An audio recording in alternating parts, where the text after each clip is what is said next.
Well, after a court hearing this morning, the man accused of shooting at a Superior police officer earlier this month will also be evaluated for his competency to stand trial. 28-year-old Dylan Wallace is charged with several felonies, including attempted murder. The incident began December 7th with a traffic stop in response to a domestic call. Court documents allege Wallace had strangled his then-girlfriend before she managed to escape. He was eventually pulled over and shot at police, striking one officer who luckily survived. He drove off, only stopping when he crashed into the Superior Middle School. Today, Wallace appeared virtually in Douglas County Court for a competency hearing.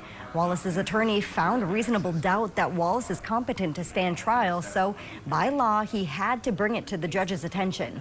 The court granted a competency evaluation for Wallace, so now he will appear in court on February 5th when the findings will be evaluated and a judge will rule on how that case moves forward.